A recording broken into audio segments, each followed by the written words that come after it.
Allô, Nabintou. Eh, ma chérie, c'est comment? Hey, votre petite du 4e, là, un jour, je vais la frapper. Hein. Quand elle me voit, elle me salue même pas. Hey, attends, hein. On a sonné, tu n'entends pas? Et où est Wadalaka? Wadalaka, Sine. Ouf.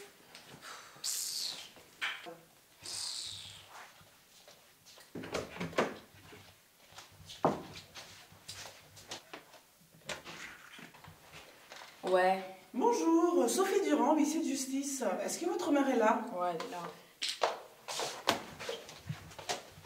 Maman, il y a des huissiers pour toi. Bonjour, Madame Camara. Comment allez-vous? Alors, je suis Madame Sophie Dubois. Je suis huissier de justice. Alors, je pense que vous savez pourquoi je suis là aujourd'hui. Effectivement, écoutez-moi, s'il vous plaît, Madame Camara, je vous parle. Vous n'avez pas réglé vos factures, vous n'avez pas payé votre loyer, vous n'avez pas réglé, vous avez trop de charges, trop de choses qui sont en suspens. Vous avez trop de dettes. Ah non, Madame Camara, Madame Camara, Madame Camara, je vais saisir, je suis obligée de saisir vos biens. Tout ce qui sera à votre nom sera donc saisi par la justice. C'est comme ça. Je reviendrai demain avec les personnes en charge de cette saisie. Merci. Fanta, il a quoi là? On nous a tout pris. Et Allah, Tabatiembi. Ndemoussa colle, il a faute. C'est de ta faute. Et Allah. Mais tu m'as pas appris aussi. Tu m'as pas appris. On a tout pris.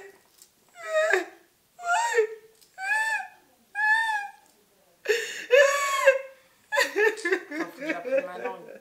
C'est bon, maman, je vais apprendre.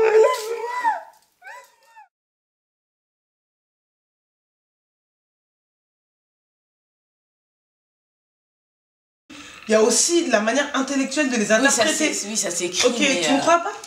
Je vais chercher M. Diakongo. Je vais chercher M. Diakongo, le voisin. Il connaît très bien une écriture. L'écriture Mandombe, tu vas voir. Ignorante. N'importe quoi. Écriture Mandombe, c'est quoi ça? D'accord.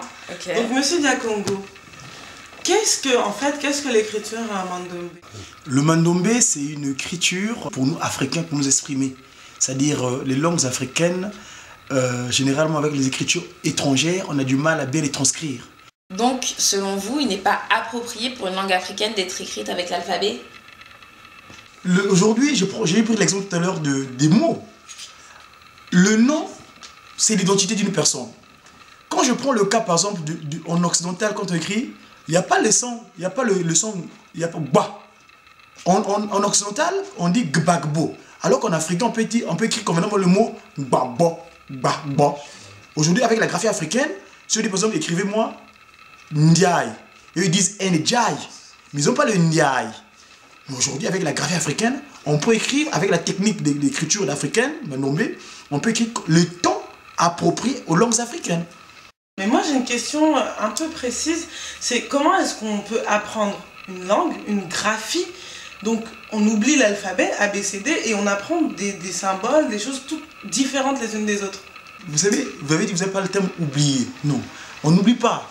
Sortir de la graphie Mandombe. Donc, ce n'est pas un oubli. On est venu compléter en fait l'humanité pour le savoir, pour les inventions en quelque sorte. Et ces inventions, cette fois-ci, viendront du berceau de l'humanité, où toute créature est issue. C'est un complément de formation. Et c'est très facile d'ailleurs. Comme vous apprenez à l'école, le A, on peut écrire le MA en africain, le B, ainsi de suite. C'est toute une école, c'est un apprentissage et c'est très facile à apprendre. Vous pensez que chaque langue devrait avoir son écriture? Aujourd'hui, nous remarquons, les Occidentaux, ils ont un moyen d'exprimer leurs pensées, donc leur graphie. Les Chinois, ils ont un moyen d'exprimer leurs pensées. Ils ont le chinois, les Japonais, ainsi de suite, les Arabes. Mais nous, en Afrique, qu'avons-nous? C'est vrai que par le passé, le code dirait les écritures existaient, mais qu'avons-nous avec? Mais aujourd'hui, cette graphie, on appelle le Mandombe, c'est notre identité. Ça permet d'écrire convenablement toutes nos langues africaines. Qu'est-ce que ça nous apporte d'écrire sa langue, en fait? Oui, qu'est-ce que ça nous apporte? C'est un outil de développement. On doit se développer. Et se développer, c'est apporter de nouvelles innovations. Donc les inventions. Vous voyez? Donc c'est plus que jamais nécessaire. Et au niveau de l'académie, le Mandombe, aussi en France, on est à l'association de 1901, donc siège à la Couronne 7 Avenue de la République. Mais à Kinshasa, où se trouve le siège, à l'université Simon Kimbangu, Il y a une académie qui existe. Tout ça pour organiser comment pouvoir le divulguer. Et d'ailleurs, son inventeur a eu le titre docteur honoris causa. Il a été honoré d'un titre honorifique, tu te rappelles, universitairement parlant, docteur honoris causa tout dernièrement à Kinshasa, à l'université de Kinshasa. Vous voyez? Donc, c'est un outil de développement. C'est bien parler, mais parler. Comme on dit à l'époque, d'ailleurs, Amadou Patipa disait qu'en Afrique, quand un vieillard meurt, c'est une bibliothèque qui brûle. C'est-à-dire, on a notre tradition orale. Non, oral c'est bien, mais aujourd'hui on va pouvoir la matérialiser. Il y a plein de choses qui sont issues d'Afrique comme ça, usurpées, parce qu'on n'a pas laissé les traces. Oui, les traces ont existé, mais les autres en ont pris, ils ont fait leur outil de développement. Mais nous aujourd'hui, grâce en ce 21e siècle, hein, je dis bien, l'enseignement a commencé en 1994. Donc nous, Africains, on doit pouvoir matérialiser notre pensée.